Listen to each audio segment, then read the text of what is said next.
Welcome to episode 186 of In Touch with iOS, a podcast that talks about iPhone, iPad, Apple Watch, Apple TV, and related technologies. I'm your host, Dave Ginsburg, and my co-host, Warren Sklar. He is back. How you doing, Warren?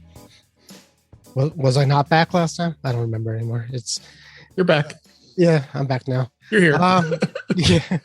No, I'm doing good. I'm looking forward to talking about Apple stuff again because it's been a while, and I got to get my brain back into gear. So yeah, get away from Windows.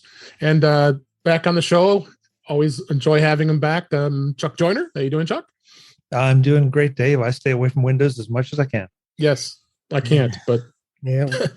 Sometimes you got to do I'm really trying hard. I've been using my Mac more and more at work now. I mean, look at work. My new job. He's showing it on camera. His it's a Surface Pro laptop as well. Yeah. So I'm not. Yeah. Well, it's something. Hey, Warren. Who might have turned down free computers? Warren, throw it like a frisbee into that black chair behind you, and let's see how well it sails. That's right. Well, the screen doesn't detach on this one, but maybe it will if I do that. So, if you try hard enough, yeah, maybe I'll wait till I start the job before I start. Actually, the joke is real fast. They asked me if I want an iPhone or an Android, and I already have the iPhone. So I don't want to carry around two iPhones because I just don't. So I said Android. So they're shipping me an Android, and then I wrote him back, and the guy who I'm going to work for, and said I'm going to need something to throw across the room. So yeah, lots of news this week we've gone through. Beta actually, as we record, the release candidate just got released for 15.3. We'll talk about that and see where things go here. And let's just go ahead and get started. First story I have here from MacRumors. Apple says option to stay on iOS 14 was always meant to be temporary. Last week, MacRumors did share the news that Apple had stopped releasing iOS 14 security updates, was pushing those still on iOS 14 to upgrade iOS 15, an apparent reversal of a promise to allow users to stay on that version of iOS 14. Apple did tell Ars Technica that the option to stay on iOS 14 and avoid iOS 15 upgrade was always meant to be temporary. It is not a mistake that there are no more security updates to iOS 14, and support was for the update has essentially ended. This is kind of unique, I think, because I haven't seen Apple do this before, and they've always just transitioned right to the next version and then say, okay, let's move on. And but there was a bit of a stall here. But what do you think, Chuck? I thought this was interesting. Yeah, it was interesting that they did it. I'm not quite exactly sure why, except that there were some, if I remember correctly, there were new features in 15 that maybe weren't quite maybe completely baked. But I also think this is maybe not a non-story, but it's just not the big deal that everyone is making over it. Because sooner or later, you were going to go to 15 or 16 or 17 or whatever. And so, of course, eventually they were going to drop it. And the way that Apple's been doing things, especially on iOS, you knew that this wasn't long for this world, that they were going to move it along. Right. This fast? Well, what's it been? Are we at 5 or 6 months now? Since, or do I have that right? Since maybe September. 4, so it's just I just people just analyze everything that Apple says and take it so literally, and I just question what the big deal is. I mean, okay, now 15 is pretty mature. They feel comfortable pushing people to 15. I don't think that most people are going to notice that many differences. In fact, in some ways, I'm kind of sorry they waited this long, because all the promo articles are out there about the new features are now kind of old news. So now if someone who was hanging on to 14 upgrades to 15, and they're going to forget about those new features unless Apple happens to steer them to them. So it's not a big deal to me, but yeah, some people seem to be really excited over it. Yeah, it seems to be. What do you think, though, Warren? I know we did, but when when 15 first came out and we noticed that feature, we praised it along with other outlets and news outlets and podcasts saying, "Hey, it's great. You could, for the people who don't want to do this, Apple's good. They're doing this. It's good."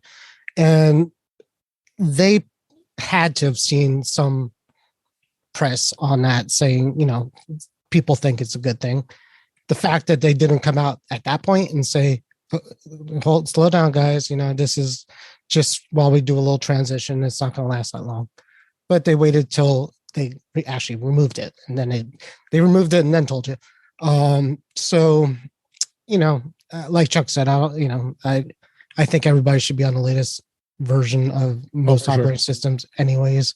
Me, I'm the opposite of waiting till the second point release. I'm going -5, -6 pretty much on the betas. So, but for everybody else, it's been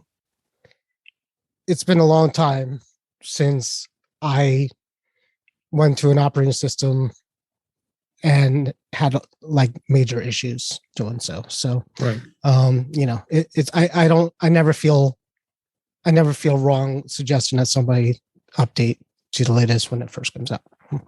But that's me. Yep. It's time to upgrade. Let's face it. I was actually surprised, like I said, that Apple was kind of just saying, "Oh, here, by the way, here's iOS 15," and because they always put it in your face right away as soon as it would come out, and then still, with our 72, or we reported 72% have already adopted it, iOS 15. So, go figure. Very surprising. So, let's go ahead and move on here. And this was interesting. MacRumors iPhone was the most popular smartphone in Q4 of 2021.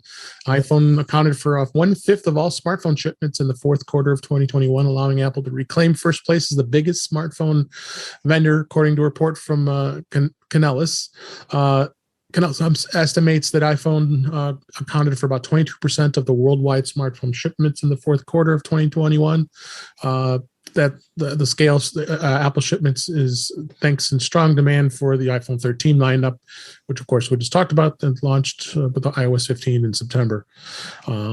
It's good to see. I like to see this continue. Obviously, these are numbers that are by analysts that they aren't actual numbers from Apple. So, how are you going to really justify them? But you kind of take this stuff with a grain of salt sometimes, but still good to hear and to see. What do you think, Chuck? I think it's something as we probably not even have to know. It is a popular iPhone phone.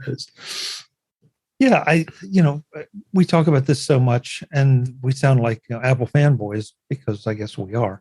But this really is not a big surprise. It just seems like it's so ubiquitous out there.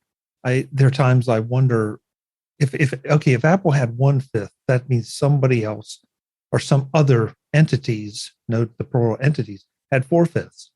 Who are these people and where are they? Because they're not anywhere that I go. And I'm not talking about, tech people. Yeah, I'll see Androids occasionally, but I don't see that many. I try to figure out, what is it? Is it the low end of the market that is popular with these, or that this is popular with? I don't know who again, there are plenty of tech people out there that carry an Android, but I don't know that they just aren't obvious. Yeah, I agree. But what do you think, Warren? Yeah, I see a lot of people with Androids, but it depends on what circles you hang out and where you work, things like that. True. My in-laws, there's that. And then, I worked at a retirement community, and the elderly have Androids because they do. But yeah, I see plenty more iPhones, just like you guys, in the wild. So, yeah. We're Apple people, and we could spot them from a mile away. So we see a lot of them. We know what they look like. It's true. So, Warren, I'm curious. You say the elderly that you work with have Androids. Them, is there a reason? Are there particular apps, or is there something about the Android that? And I don't hate not talking down to anybody here, but just is there something that makes it appealing to that particular demographic? Yeah, a couple things actually. One is there's a lot of companies that cater to the elderly, like Consumer Cellular, and I think there's a few others, and they will strictly give you the cheapest Android device with their plan. And there's a few like that. So, consumer cellular, some of them have, flip phones. The ones that, want to save money too will always go Android. And, when when we're that age, we'll be different because we know technology a little bit more, but they did not grow up around it. So they're going to, just take whatever's given to them at that point. So I think just price point, and they don't care that much, to be honest with you about it. It's like I said it before, like we're in the middle where we care about nice things, security, things like that. You go into younger group and they're like sending, they're going through WhatsApp and all the things that we think are bad and things like that. They don't care either. Then you get to the elderly where you don't care either. So, we're pretty much, I would say the demographic of a iPhone user is probably between 20 and 50, 60, maybe. Yeah. Well, I mean, there's still plenty of people out there who are still on 3G. So they have flip phones and they have review. There's somebody I work with that's like that, and I said, "Did you get your phone switched yet? Because it's going to be gone by the end of the month. You better get going." You guys haven't lived until you had an 80-year-old lady come to you with a flip phone and said, "Can I get Snapchat on this? Because my grandson's on Snapchat." And it's happened multiple times. So, no, sorry, you are not going to be getting it. Good to see. And then this story also, this was in Apple Insider. Apple Music is the second most used music streaming service globally. Spotify remains in the top spot. New research shows that Apple Music accounts for about 15% of the global music streaming market, still falling behind streaming giant Spotify, which holds more than 30%. Apple Music is the second most widely used, and it's as you say, Spotify remains at the top.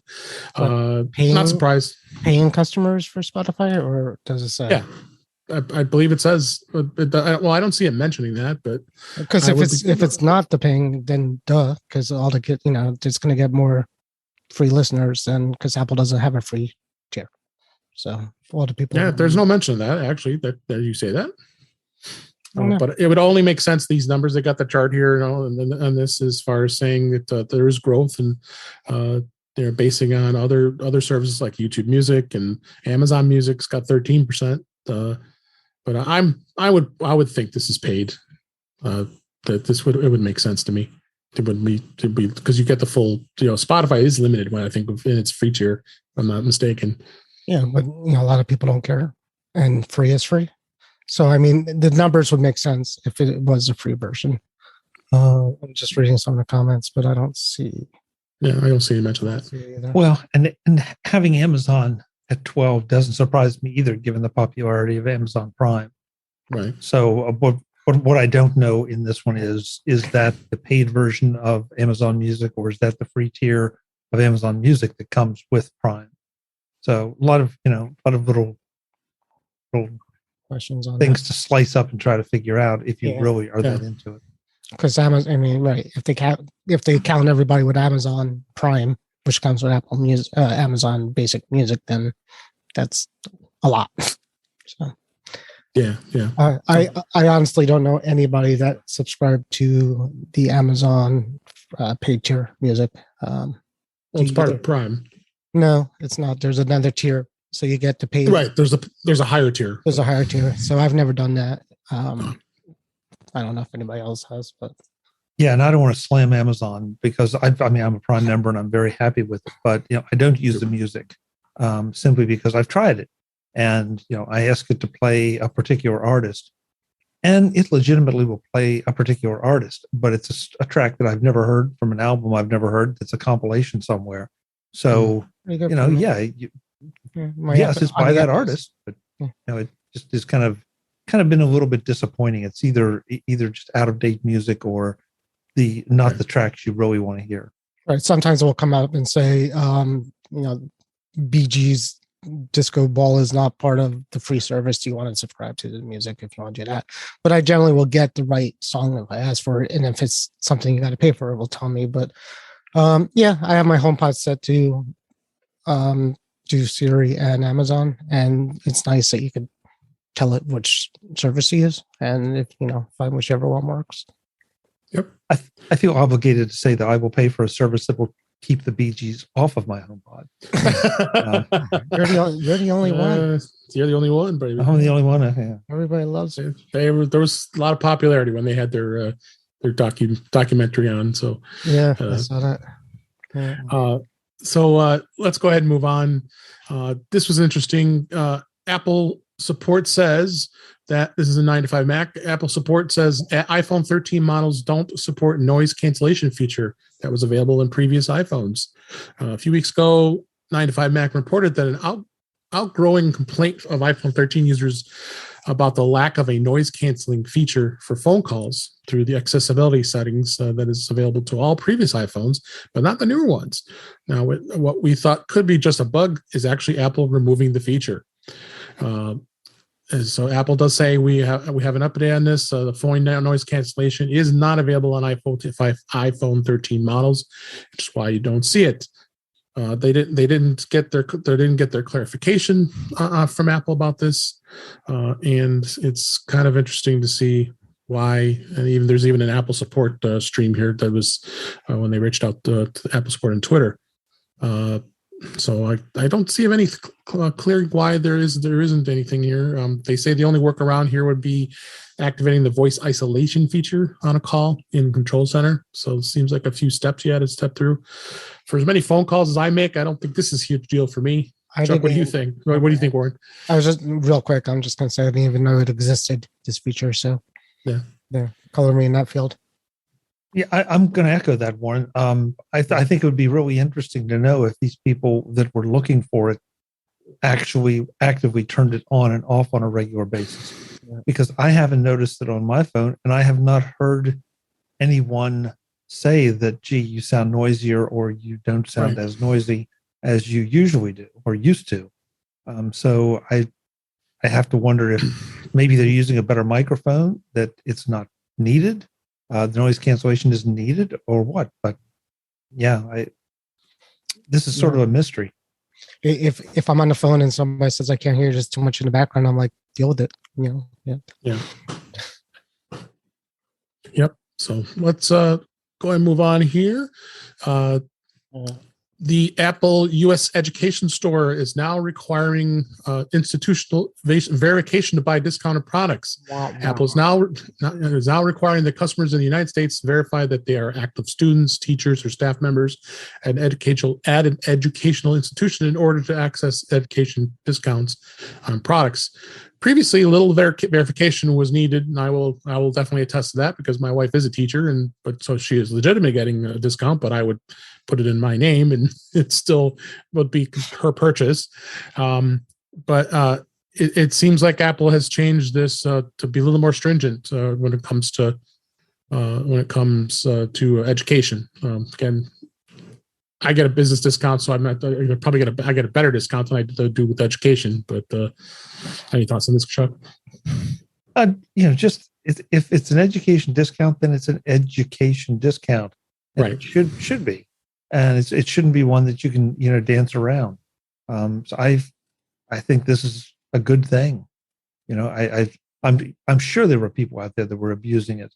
And I mean, really openly, people who were not, we're not education legit. I mean, I am only because that's my wife. So, but there are probably some that it's a blurry line too. I mean, it was. So I mean, here's the line: is let's put it this way: I buy a new MacBook under the discount. I've done it almost all the time when I buy from Apple because I'll buy from you could buy it from like Best Buy, but you got to wait. And I normally buy it when it comes out. So yeah, if you wanted to wait like a month, you could buy it at Best Buy at the discount anyways. But I give my son's a student, and I give my old one to him at that time. So does that count? Yeah. I don't know. And then, again, it was stupidly easy to do, just like you said. There was no verification. You go to Apple Education website and log in with your Apple ID, and you buy it, pick up at store, or have it delivered, and that's what you did. They also have a military one that does require verification, so of course they know how to do it. right? So if they really wanted to do it, I think they would have done it more. I don't know. I buy so much Apple stuff. It's really hard for me to feel bad about shaving a little bit off the like millions of dollars I've spent on their products. Yeah. To be honest with you, It is millions. I mean, we all spend a lot of, I mean, we're good customers. Not only do we have a lot of, we buy a lot of their stuff, but we sell a lot of their stuff. We pimp it out, and we're brand ambassadors, if you want to say. So do I feel bad about getting $75 off a MacBook Air because I say it's for a student and may or may not be? Not so much. Yeah. I've just achieved ambassadorial status. You are You are the king of brand ambassador. You are the brand, like you're the head. Uh-huh. Yeah. So no, I mean, again, I think it's great that Apple is supporting the military and Apple is supporting education, and it should be legitimate that that's what they're doing. It just, I mean, if they were being sloppy about it before, okay, now they've tightened it down. There are going to be people that complain about that, well, I used to be able to get it. Now I can't. Well, yeah. Okay. So you took advantage of it. You saved a couple bucks along the way. Now it's time to pony up with the rest of us. Now I have a kid in college with an EDU mailbox. So yeah. I mean, again, it eventually gets to him anyways. So, it's almost like a yeah. It's legit enough for you. It's legit enough for me. But like we said, people who are not involved with education at all, not so fair. But it's good that Apple's doing it. Yeah. This next article is right up Warren's alley here, being he is a Tesla owner, a 9-to-5 Mac. Tesla refuses to adopt CarPlay. No surprise there. But this developer has a workaround. This was just published this week as we record. Over the weekend, Polish developer shared a fascinating look at CarPlay running on his Tesla Model 3. The automaker doesn't support CarPlay, so this workaround was with some major caveats. So let's say that says that word major. Will certainly grab the attention of those who have been asking for this functionality for years. Tesla writes its own software, and I'll let you elaborate on this in a minute here, Warren. And CarPlay support coming to Teslas would be a dream come true for many owners, but I just don't see it happening. There was a video on Twitter that actually shows here that the steering wheel scroll wheel was working to control Apple Music and the CarPlay workaround. But like I said, notice what caveats. Mr. Tesla owner, what do you think? I mean, the first thing I think when you just said that is trying to control the CarPlay through the steering wheels will definitely cause accidents. So I wouldn't suggest doing that because that sounds awful. We've had the debate, I think, on Chuck's show, whether Tesla refuses. I like how the article says Tesla refuses to adopt CarPlay. I've said it before. The system's so integrated with the car that you don't want to F with it so much, and that's what I think. That's what Tesla's saying. They're trying to be self-driving, and that takes away the map feature of CarPlay because it can't use that to drive. So they're trying to promote that. And it's got a pretty good, I don't hate it. So it's, the people who really want it, I don't know if they know why they want it. Anyhow, I wouldn't mess with it. I'm on the beta. I told you guys I'm on the, so I'm doing the beta program with the full self-driving. I signed up for it and like a whole bunch of people, and I'm on a Facebook group with it too. And so we keep every other week we get an update. it's like 10.8 almost killed me this way. It almost killed me that way. 10.83 was about to kill me, but then it stops. It didn't kill me. So now we're all waiting for 10.9. I'm actually a little scared to drive at this point with the thing on. So let's leave the Tesla systems alone, I think, for now. And before I get to you, Chuck, I did forget to mention the workaround is powered by a Raspberry Pi running a custom build of Android. So that's what you right there. That's my red flag. If I was a Tesla owner, no. What do you think, Chuck? The cars have become so complex now that I'm not sure I want anybody fooling with any of the mission critical systems, right? And that includes, the safety systems and the automatic braking, even not in a Tesla. Let's put Tesla aside for a second because it's a unique case. I really don't want to hack my car or have somebody hacking my car at this point because I'm too dependent on all the systems that are built the way they are. So, when I grew up as a kid, you had a grease monkey mechanic or grease monkey mechanics that could take the car apart and put it back together. Now you pretty much have to take your car to a dealership for any significant work because they need to have the hardware and software to run the diagnostics to figure out what's going on. So, I think these proof of concept things are great and, good for him. I hope he doesn't or hasn't compromised his Tesla to the point that it becomes unsafe, but I don't want to ride with him. Yeah. I don't know what he did. A little crazy. It's a lot easier. I mean, if you really wanted it, you could mount an iPad in the car. People do that. So, yeah, I think we've all come to the consensus: do not do this.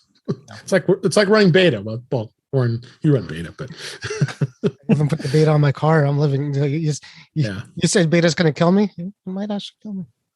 Yeah. Next story here. This was a 9 to 5 Mac. We had a couple stories here of some life-saving with Apple products. A woman uses I won't say it, Siri, on AirPods to call 911 after a fall. And they talk about how the feature works here. A woman in New Jersey is credited. Could you try again? See, it already went off. I shouldn't have said it. A woman in New Jersey is credited of the ability to using Siri with her AirPods as saving her life after a fall. This was reported. She was working in a floral studio alone when she tripped and hit her head on a sharp metal pole. And had not been wearing her. If she had not been wearing her AirPods, she believes she would have died. And she had quick thinking by saying the hey S lady and to call 911, and it worked. And let's say it was a great reminder to check to make sure that listening for hey S lady is working, because trust me, I've seen it a number of times. As my mother-in-law was, we got her, we switched her phone. She's on an iPhone 11 now, and it was continually stopping to work. And I've had to tell her I had to turn it off and turn it back on and let her retrain it again. So it's really important that you have that. I think it's a good feature as it is. Chuck, what do you think? I think this is pretty awesome that the AirPods did their work. Well, the AirPods, I mean, just the whole Apple ecosystem. And the ecosystem itself, right? No matter which one of the devices we're talking about, they are not inexpensive. We all acknowledge that, but there's a safety factor here that, is, and especially, as Warren said, as some of it, as we all get a little bit older, we're going to inevitably have problems. And, I want to be wearing an Apple Watch. I want to have AirPods in. I want a HomePod sitting, somewhere that I can yell to it, and get reliable help. So, I think we're going to just see more and more of this. I think there's a lot of this stuff that's out there that people maybe, because of the privacy aspects, don't want to share. Some people don't mind doing that. This lady is one of them, or somebody found out about it one way or another. I don't know if she volunteered it, but I think these are going to become very common stories as we see, the S lady, able to help someone that is in distress of one kind or another. Just a quick jump in is, we like AirPods, but most earphones, even older ones, have the ability to get a hold of the S lady without being there. Obviously, if they're wired, then that doesn't make sense so much because you're attached to the phone. But plenty of wireless, even off-brands have a thing where you can double tap the side or something, and it'll invoke Siri. So And especially if the iPhone's nearby, you can invoke it as well. yeah, but even like it, right. So yeah, it's a good story. It's feel good, but of course, Google, you could do the same thing, saying, "Okay, G, call 911." If those rocking the your Microsoft phones could say, "Hey, Cortana," if you want, and see what happens. Oh, he is in this Windows world, isn't he, Chuck? Well, I'm just you gotta give love to the Cortana people. So yeah, I don't know. They're if she's gone.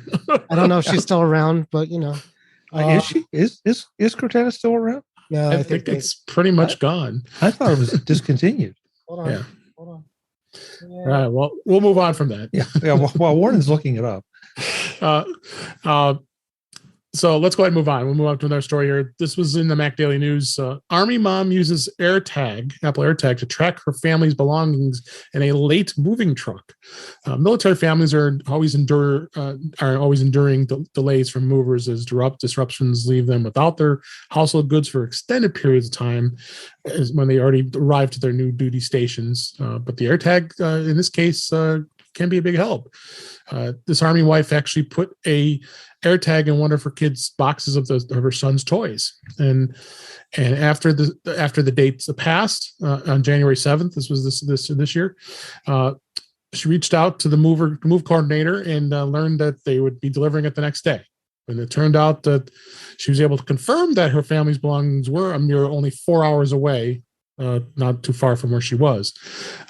So she calls the guy. She gets a call from a driver who tells them, "Oh yeah, we're not going to be there for a couple days." But then she confronts him and says, "Well, it looks like you're only 4 hours away from here. Why didn't you?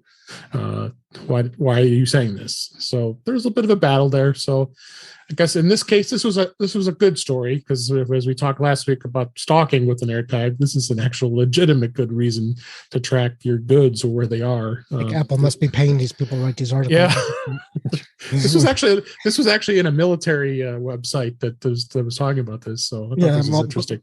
I'll be fast and then Chuck could go. But go ahead, Juan. You take it. I think they have to be paying some people to write feel good stories about the AirTag, because the evening news, I think yesterday, 2 days ago, like the second lead story was how to know if AirTags are this is like national news, how to know because it's happened twice around here where the news found somebody who had AirTags put in their car twice. So that's making the rounds. And so that's the big news story, is basically this is now a stalking device, and how to know, and some things are true. Like it doesn't actually alert you that there's something on you until I think 10, 12 minutes. So if you know that, you could plan on that. But we've talked about before, GPS tracking is not new. Apple's just better at it. And, we're going to have to, roll with the wrinkles on that one. Yeah. Any thoughts, Chuck? Warren's not completely wrong. He's only partially wrong. Yeah. No, I think it goes to show you that this is a device that works. And it's depending on how it's used is the issue, but the device itself works exactly as advertised. And don't misunderstand. Stalking is a very serious subject, and I don't want to make light of it. But at the same time, I feel obligated to say, look, here's a way that it can help this person. It can help you in certain situations potentially, and it's probably one of the better. I'm not prepared to say the best system out there, because I haven't done any testing or seen any comparisons. But with all the iPhones and all the Apple devices out there, that the ecosystem for this tag has got to be good. Apple has done things to try to improve the situation so that you're not being stalked if you don't want to be. I guess, kind of the moral of the story here is, no matter what you do, no matter where you are, you're probably under surveillance of some kind. It's just a matter of who has access to that surveillance and what they do with it. In this case, this truck driver got caught with his pants down. Mm-hmm. So, I mean, GPS trackers have been out forever. So there's GPS trackers and small ones. I bought one before I got an AirTag. I bought one for my dog, when she was a puppy. It was a Samsung thing. The whole story is I bought it at Best Buy for like $50, and it came with a year of service. So I knew she probably wouldn't need it after that. So it came with that, and I did a year and I didn't renew it, and it was fine. It worked with Smart Things. That's another thing, like another hub thing. And it's a GPS, so it's accurate for the most part. It wasn't perfect, but the funny part is about 6 months ago, they sent me an email saying, we're no longer doing this device. So it's garbage. Throw it away. So there was that. But to your question, I think the AirTags are better than any non-GPS device out there. Tile. Who else there was a couple of others out there, but they're obviously the biggest network, unless you go to GPS devices. Well, the one other thing too that I sort of said a minute ago, and I want to be specific. I don't know, and if I'm wrong about this, someone please correct me. I don't know of any other of the devices that have an option for warning you that their device might be being used to track you. Tile changed something where it uses Tile's network now, so I don't know if they have or they can. So they changed something, and then what they also do. Was Tile also doing the Amazon sidewalk thing? Is that true? Yeah, I think so. But I don't know that there's a system built in that. No, I don't know either. But I'm wondering if that's going to change now that they sort of have a better communication and they could know where things are and separate you. Maybe if one tile user puts a tile on you and you're another tile user, it might know that you're not the owner at this point because of the network, but I don't know. Yeah, I don't know either. Yeah, but it just, I mean, Apple did that, pretty quickly when this started to happen. And it may not be perfect, but it's certainly an improvement. So if anything, it makes me think, and I think Jeff Gamma was the one that said this, I hope somebody tries to track me with an AirTag because I will find out about it. If they slap some kind of GPS tracker on me, they'll know, and I will never have any idea. But the other way around is, we put things that, get lost, but, we wanted to put things on like a backpack that gets stolen, and it goes the other way and it backfires, right? Because now the person who stole my bag in 10 minutes says you're being, tracked by an unknown device. And that's where Apple had the problem, because it doesn't make a good theft deterrent device if you have an iPhone and you know that there's after 10 minutes, there's an AirTag somewhere in there, start taking it apart. Yeah. So so how do you fix that? Yeah. I mean, that's it. We're back to how it's being used or abused. And, so if I really want to track something, I'm going to use an AirTag. But if the thief is tech savvy and has an iPhone, they may be able to scan and determine that there's an AirTag that is following them that is not intended for them. You say that about people being stalked. If they're tech savvy and have an iPhone, then they can know they're being stalked. I mean, it comes back to, me personally, I'd rather not tell anybody that it's with them, because I'd rather put it on something that, again, if somebody takes, I don't want them to know that that I'm tracking them.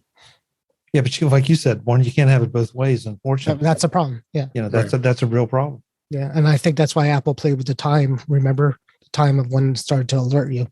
I think that was their. Yeah, well, that was their gauge. What's the time frame that we actually notify these people that you have something with you, and then the Android people complained, so they had to do something about that and made an app for the Androids too. Yeah, they'll never win, but well, that's a good point. The apps there's an app for the Android too, right? There is. Yeah, so you don't even need the iPhone anymore. Well, assuming that the Android person downloads the app. I mean, why else wouldn't you? Why would? Well, yeah, that's a strange question. Why would you, or why wouldn't you download that? Right. Our last story here. This is a couple articles here. The references I'm reading off of the Hacker News here. New unpatched Apple Safari browser bug allows cross-site user tracking, and this one gets kind of technical. It was a bug that was introduced in Apple's Safari 15 when it it implementation of an index DB API that could be abused by a malicious website to track users' online activity in the web browser, and even worse, reveal their identity. This has been going on since November of 2021, and just to kind of sum it up here, it is a pretty bad vulnerability, and Apple has not fixed it yet. And we're also not even sure it's going to be fixed. And this affects not only Mac, it affects iOS as well, and iPadOS. So just kind of be aware that it is a thing. At least on a Mac, you can use a different browser. You could stop using Safari while this is happening. On an iOS and iPadOS device, you don't have a choice because the Safari engine is part of browsing the internet. So again, there's no mention. There's a saying potentially that iOS 15.3, the latest beta, that might be fixing this, but there is no way of doing it. And then to make matters worse, private browsing mode also is affected, so you can't browse privately, and that does not happen. So more of awareness here. I don't know. What do you think, Chuck? This is kind of a pretty nasty bug. Yeah, they fixed it, by the way. The thing that came out today fixed it. I'm reading. Oh, did it fix it today? I was going to say, it's going to get fixed pretty quick. Yeah, it's fixed in the release candidate. So okay, because I did reference the Mac. There's a MacRumors article that iOS 15 patched security hole. So okay, so we're good. Yeah, good. And so just be aware. So when 15.3 does hit, it's probably going to be something you probably want to upgrade right away. Yeah. And again, it's just one more advertisement to keep, especially your iOS software, but if nothing else, but keep things up to date. 100%. All right, a little extra news here this week, but let's go ahead and move on to topics. And again, we're just talking about iOS 15.3. They seeded the release candidate to developers and the public beta today as we record this. Again, there really isn't anything notable that's in there. So it's obviously a lot of bug fixes and security patches like we were just talking about, some under the hood improvements. Still no word on when universal control is going to get released for Monterey. I don't think that it's going to be until probably in the spring at this point. They're probably still working on it. Then, of course, the IDs in a wallet, that's going to be a long way down the road. We've talked about that. I don't think there's really not much else. I mean, Warren, you've been on it. I'm assuming you downloaded it this morning when it hit. And I did. Yep. Yeah, nothing major. I say this a lot, but a little snappier, which is good. Okay, that's good to know. So what, next week? I'm guessing you guys will get it. Release candidate. If it's on, usually typically Apple does when they release it on a Thursday. I typically that following Tuesday it'll go live. Yeah. And also in the WatchOS 8.4, which I did notice this problem. I have an article here from MacRumors that there was a charging bug that's been a lot of people complaining about with third-party chargers, but it was also affecting me because there would be sometimes I'm using the old Apple charger, the disc that had the charging base on it that's plugged in with a lightning cable, and that could be the reason why, because it is a lightning cable as opposed to the USB, since I have a Series 7. And that's what this affects, is Series 7 watch and other watches too. But I think mostly Series 7 here, that the third party, the chargers were not functioning as expected, or they wouldn't even charge at all. Because there'd be times I charge my watch on my bedside, and other than me maybe hitting it while it's on my nightstand, I was finding, oh my God, why didn't this charge? And I was like, hey, it's positioned right. So there's one big pretty good bug that should be squashed when Watch OS 8.4 comes out. Anything you want to add, Chuck? No, I'm happy to say that I don't know that I've been affected by any of these issues. So, okay. You got a Series 7, right? I have a Series 7 and it's been charging just fine. Interesting, because I think on one of the shows we talked a little bit about it. It seemed at first to be burning up the charge real quick. And not real quick. I mean, by the end of the day, I didn't have nearly what I was left over with on my 6. And then that just sort of slowly went away. It was almost like, okay, the battery was trained and got warmed up, and now it's humming along fine. So now I wear it all day, and I'm seldom down past probably 25% used. So okay. yeah. You had any charging problems with yours, Warren? No, there was one day that I thought it was charging and it didn't, but that was fine. No, I haven't had the problem, and I could tell you that the only thing I could tell you about the update is it updated mad fast. I've never seen an Apple Watch do an update like that as quickly as it did today. So yeah, that's good. I've noticed the updates have improved. Yeah, it was like 15 minutes. You remember when it used to be 2 hours on the Series 1 and 2? Oh, sure. It was brutal. It was horrible. So, tvOS, again, nothing really to talk about. The bug fixes, they never really do much with that. So that's beta this week, and we'll probably anticipate, like we said, since this is a release candidate, we anticipate that's probably going to get released next week. So, next topic I wanted to talk about, Chuck, since you and I both are ones who go to CES, I'd like to just kind of go over a little bit of a recap of what we could absorb, since we obviously weren't able to attend the conference this year. And I know you put out some great shows this week, these last few weeks, for some of the people you could talk to. What was kind of your impression of what you found that attracted you this year with some of the stuff that was out there? It was a tough year for CES because of COVID, because just as CES was coming up, it seemed like the Omicron scare was, starting to plateau, or at least it was very significant. I made the choice not to go. I know I had made appointments with a lot of people, and I was getting emails at the last minute that they had decided not to attend. So there was one, and I did try to do one remote interview from their booth at CES, and that was a challenge just because of bandwidth. You knew it was going to be. And you anticipate that. Yeah, it's tough. It really is. I think that it really shows the importance of good press releases and good websites, and having those assets online. I was quite shocked at the number of announcements I saw in press release that you go to the website.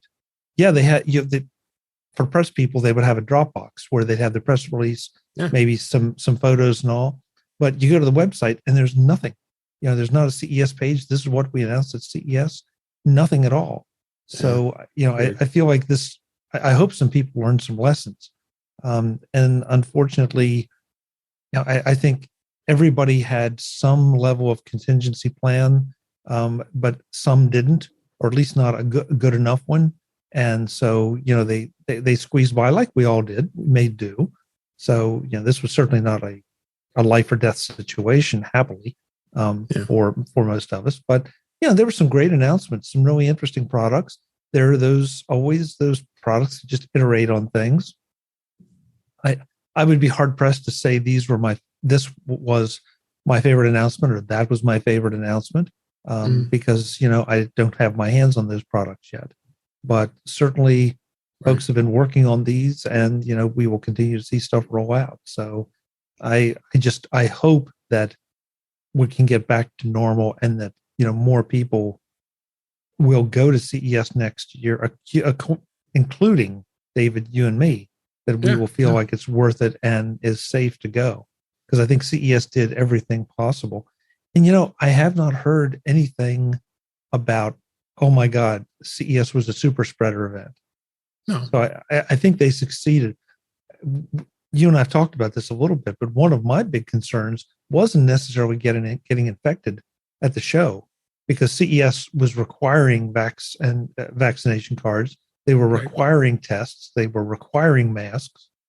But if I got it somewhere on the strip, at a restaurant one night or whatever, I'm stuck in Vegas for 5 to 10 days in a hotel room. I can't enjoy the city. I have no support if I should really need it.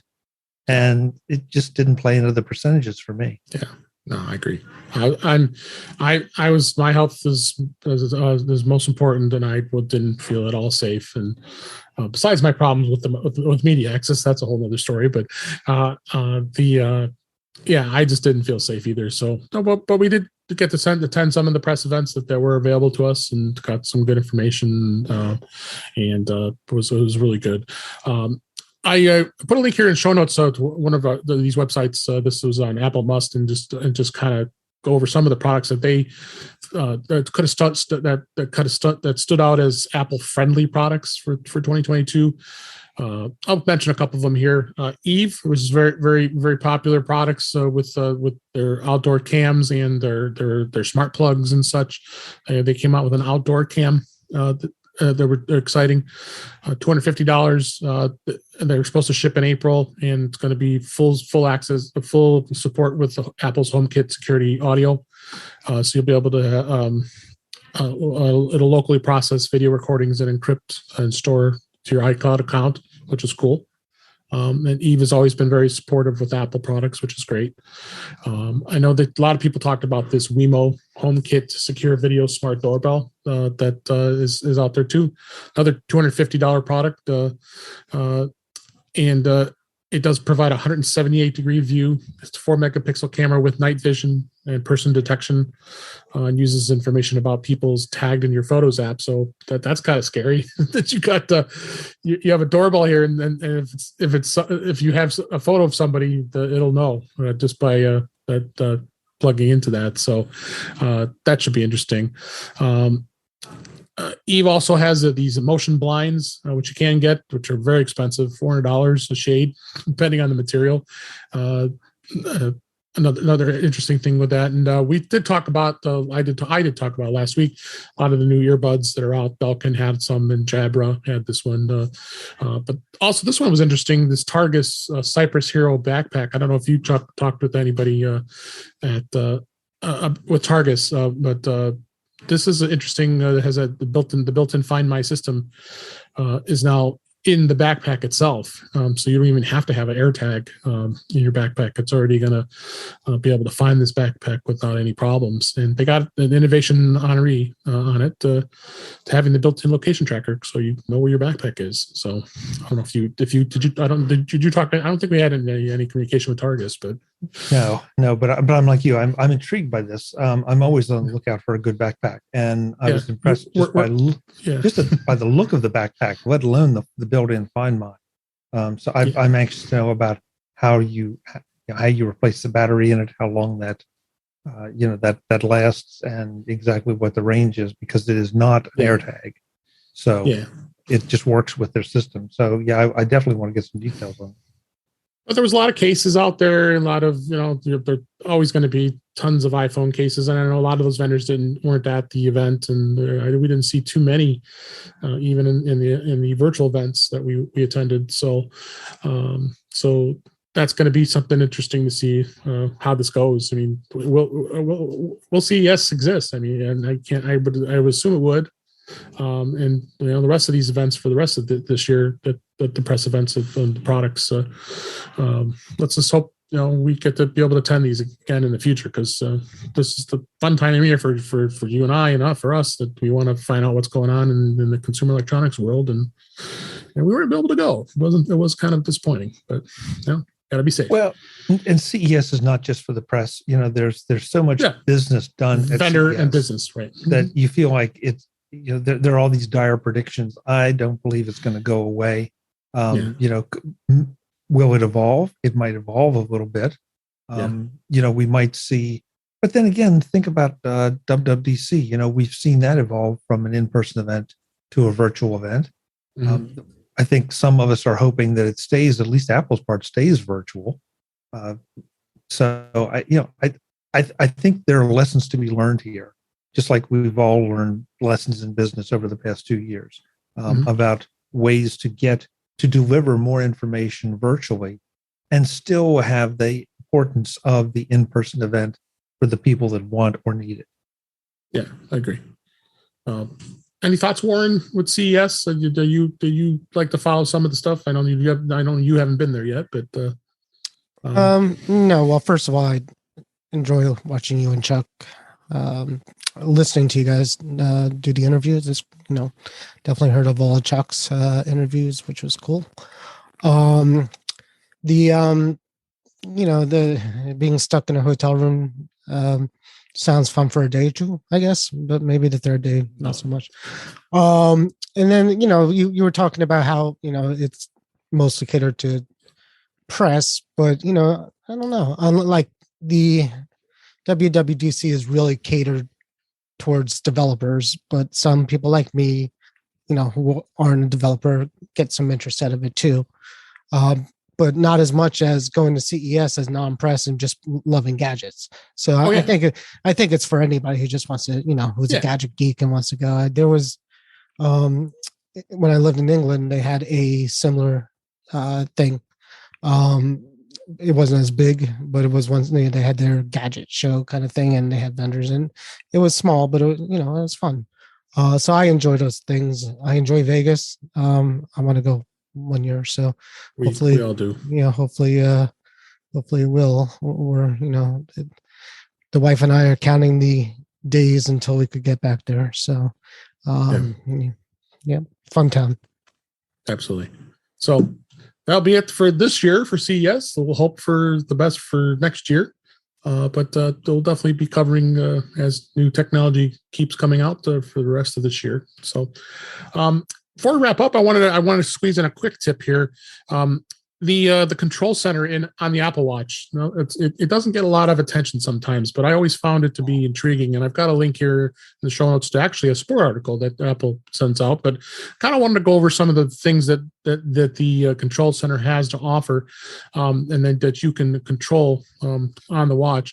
I think notably some of the things that I like. I like the fact that you can go into your control center. It shows right away what your battery power is, and you can tap it, and it brings up how much battery life is left, as well as you can control power reserve. If you have a cellular version of the watch, you can turn the cellular on and off right from the control center. Airplane mode, you got that.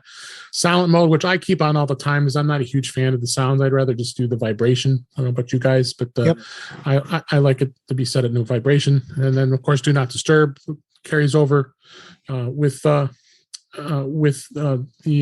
iPhone as well, and then a couple other things here, like the water lock. You can what it's for is actually if you press and tap the water lock, it prevents accidental taps, as well as like if you choose to swim. And I've always never been brave enough to swim with my Apple Watch. Really? But no, I don't know about you, Chuck, but I swim a lot with all of them, and not once have I had a problem with it. So the water lock, what's great about it, and that's the logo that's got the water drop. You could tap that locks it from any accidental taps, so then it can't be tapped. You turn it on, but it also doubles as it does send a loud pings noise out of the speaker in the watch to push out the water, because it does some of the water does get into the watch into that, and it does release it. I'm sure you've done that since you do swim with yours.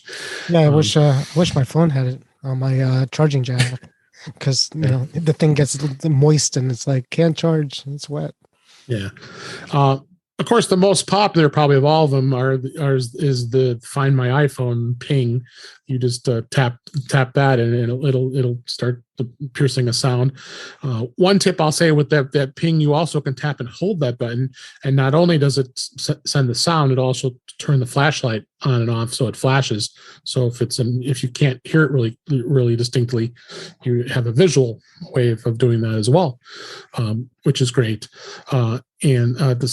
That's really an awesome feature on that as well. And the flashlight, of course, is popular as well. And the flashlight also has different colors, so you can actually go through, and if you want to swipe through it, there's a flashing white, so that really will drive you crazy, and if you can't get anywhere. And then there's the red. So you do have a couple different modes for the flashlight. So there is the Walkie-Talkie, which I think I was such a novelty when it first came out, and I haven't touched it. I don't know about you guys, but I haven't touched or used it since. I don't even know if it's a feature that's going to be around much longer if they see anybody, too many people are using it. But I guess maybe some people do. But check this article out, and we'll talk more in the future shows about some of the other features. I don't want to get too deep into this. I gave you some of the notable ones when it comes out into the control center. Did you guys have any other thoughts about the control center? I mean, anything I missed that you might use? How about you, Chuck? No, I love these articles because there's so many features. I mean, you were mentioning the walkie-talkie, and you're right. It's not something I use, but all these features, you don't have to use every feature of the watch or the phone or your Mac to make it useful. And I like these articles. Anytime somebody comes up, I admit I'm a sucker. You start throwing me 80 different things you can do with, and then I kind of say, well, that's a little much. But, these 10 or 20 things, I usually scroll through them because I often find something I didn't know. But more importantly, I am reminded about, hey, I forgot about that feature and I could really use that. So, I think these are great. And, I'm glad you did that really quick run through of them because, there are a couple of things there that I forgot about. And this is great because Apple does provide a lot of people don't realize. I mean, there's I'll actually put it in the show notes too. All the user guides. You get links to the user guides, the Apple Watch, the iPhone, the iPad, the Mac. And the nice thing about it is it's not like, back in the old days, you'd have a printed copy of a manual. Of course, it's going to get outdated when something changes. So that they update it in real time. So when something changes, it's always going to be there. And I always keep links, even on my iPhone on my homepage, on one of my homepages. I could just go to the manual and look at that too. But this is an actual support article that Apple put together just on the Control Center. So it's good refresher. So those who've been using an Apple Watch for a long time, or those who just don't like to explore it for too long with it. But it's all good stuff. So, and with that, let's go and wrap things up for this week. That's a wrap for this week. Please send your comments, questions, and suggestions to our email address, feedback@intouchwithios.com. You can follow us on Twitter @intouchwithios. We now have a new way to support the show. If you want to support the show, you can buy me a coffee at buymeacoffee.com/intouchwithios. We would really appreciate that. Make sure you like, share, and subscribe so you're notified when we are live streaming on our YouTube channel at youtube.com/DaveG65, where you can also watch and listen to all the past shows out there on YouTube. Visit In Touch with iOS magazine on Flipboard, getting a lot of traction on there, and I bookmark all of the different topics we talk about for that week out there. So you'll see the articles that we referenced in the news today, as well as all the other articles that interest me. And you can also subscribe in your favorite podcatcher, which is also on Apple Podcasts and many others. But better yet, go to our website at intouchwithios.com, where all the ways to listen to us are there. I am Dave Ginsburg, and you can find me on Twitter at DaveG65. And Chuck, thanks again for being here. We always love having you. Where can people find you? Hey, David, thank you for having me. It's always a blast. You can find everything I do at macvoices.com. Lots of articles, interviews, details. We do Mac Voices Live on Tuesday nights. David and Warren are part of that at 8 p.m. Eastern, 5 p.m. Pacific, whatever time that is, wherever you are. We'd love to have you join us at youtube.com/MacVoicesTV. Thanks again for having me, David. Oh, and on the socials, you can find me as @ChuckJoyner, of course. Absolutely. Yep. Thank you, Chuck. Warren, where people can find you? Well, it's always a good week when I get to speak to you and Chuck twice in 1 week, so that's good. So that was fun. So we do basically I do this and that with Chuck. I also do the Facebook Back to the Future group. Actually, somebody in some podcast or somewhere mentioned us because we got a nice influx of new members this week, 30, 40. I don't know where they came from. Yeah, you guys are over 4,000 now. Yeah, I know. Somebody said something and they came, so that's good. That pretty much come hang if that's what you like to do. All right, appreciate that. We appreciate you. Thanks for listening. I hope you enjoyed the show, and we will talk again soon.